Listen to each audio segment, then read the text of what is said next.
Is gluten-free bad for you?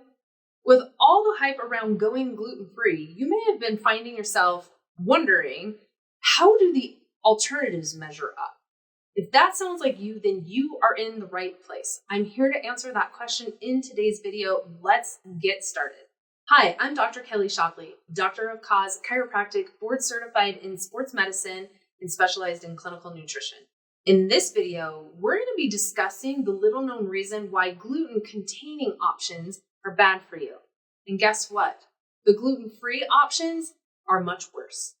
Then we're going to discuss a major misinformation to the public. I'm going to be answering the question, is the whole grain version really better for you? You'll be shocked by the answer. And finally, I'll be sharing with you the only diet humans should be consuming that's been studied since the early 70s, yet our food pyramid does not represent it even close. Let's dive right on in. Let's talk about the little known reason why gluten-free is actually worse for you than gluten-containing. It all has to do with something known as the glycemic index. Now, if you haven't heard of the glycemic index, this merely is just a scale for measuring how high does a particular food spike your blood sugar. What we've learned with glycemic index is the higher that your blood sugar is spiked, the more stressful and inflammatory producing the food is that has that value. So with glycemic index, the higher the number is, like the closer to 100 you get, the more stressful it is and irritating it is on your body. Table sugar comes in at about a 68. Now, what's worse than table sugar? If table sugar is at a 68, and sugar is honestly one of the best ways for creating inflammation in your body, which is the root cause of all disease and illness. Well, next on the chopping block would be all of your gluten-containing grains. They come in at about a 70. So they're worse than sugar. They're better at producing inflammation. They're more irritating to the gut, is ultimately what that's telling us. What's worse for you than the gluten-containing?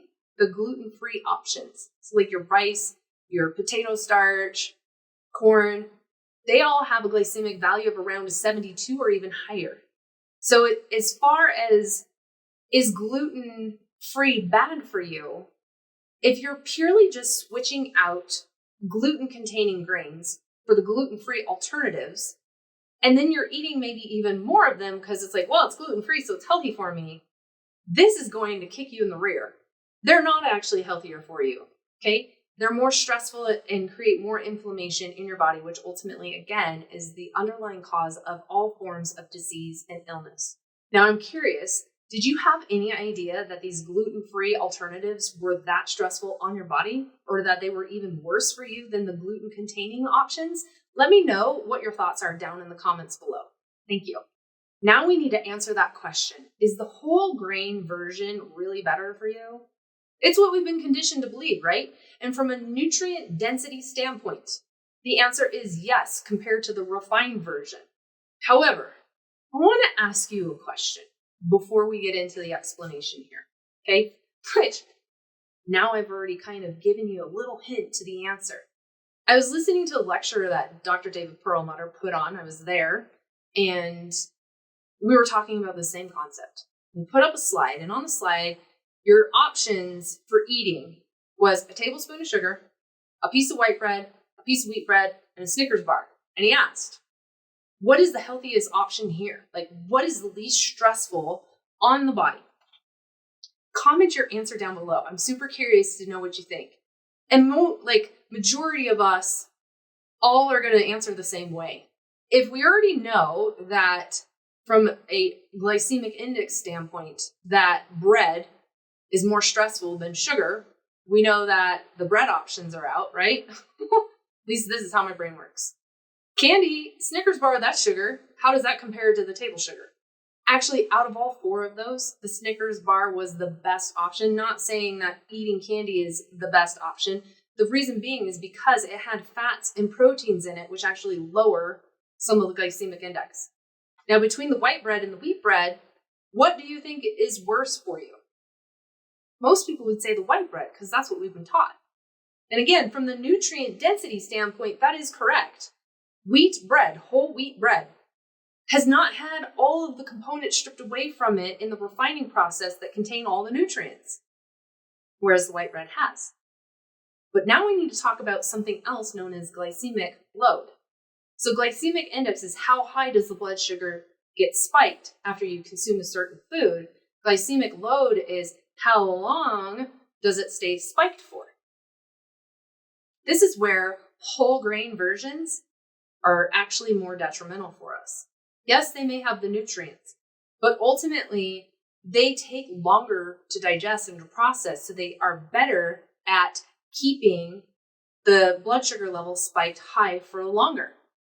Now, they won't spike the sugar as high as the refined version does, but the key is they keep the blood sugar spiked high for longer. The longer that the blood sugar is spiked high, ultimately the more damaging it is, and the more irritating, the more inflammatory producing it is in our bodies. So if you're sitting there going like, oh, what now? I've got you, don't worry. We can get through this, okay? So before I get into the only diet that humans should be consuming that has been researched since at least the early 70s, even though our food pyramid does not reflect it at all, I just want to remind you to click that subscribe button down below, turn the notifications on. I am publishing videos every Monday through Friday. They all relate to boosting the immune system, improving gut health, how do you improve brain health, and everything to help you achieve what I like to call total body mastery. So just click that subscribe button down below and turn those notifications on. Okay, are you ready to know how humans should be eating? Like, are you on the edge of your seat? If you're not allowed to eat sugars, and now you know that grains are not really great for you either, what in the world are you supposed to eat? Don't worry, I've got you. What has been studied since the early 70s, which by the way was when they first changed our food pyramid and put all the grains on the bottom and said we should be consuming 60% of our diet from carbohydrates, which, by the way, in a decade had more than doubled our incidence of diabetes. And the whole reason why they changed our food pyramid in the first place was heart attack and heart disease, which was still on the rise. None of it was changed. Yet they kept the food pyramid the same way. During the same time, scientists were researching what percentages of your macronutrients, so your fats, your proteins, your carbohydrates, what percentages does the body perform the best on? Is it a high fat diet, low carbohydrate? Was it a low fat, high carbohydrate? Was it high protein and kind of minimal on the other? What they found out was that humans as a whole, as a general rule, okay, respond best to high fat, high good fat, low levels of carbohydrate diets, moderate amounts of proteins. What they saw in their research was that people who consumed those types of diets had the best response with body composition. Who wouldn't like to be a little bit slimmer, right? Best response for blood pressure and all of the markers associated with heart health, so cholesterol, triglycerides, you name it. Best response for reducing inflammation. So all those inflammatory markers that they can test in your blood, they were the lowest on that type of a diet. The diabetic factors, all of those markers, your blood glucose, the hemoglobin A1C, fasting insulin, all were the best on a high good fat, moderate amounts of clean protein, low carbohydrate type of a diet. So I refer to this as the macro diet in my office and with my patients who I work with near and far all over the United States. And ultimately, it's amazing when people start eating this way, how they start feeling better, but then also I do comprehensive labs and I can see how their body is responding at a physiological level. So ultimately, there are ample amounts of foods that you can consume that are not grains and do not contain gluten that really genuinely increase the level of your health. Now, if you're sitting there wondering, what on earth am I supposed to eat, Kelly? Oh my gosh, you totally just rocked my world. I don't even know what to do now. Don't sweat it.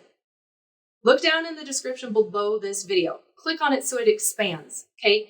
Find the link for the full body reset meal plan. This is a free meal plan that I created just for you. It's a full body reset, so it's really gonna help squash out any inflammation. It's going to start healing the gut and just help having the body perform at a higher level once again.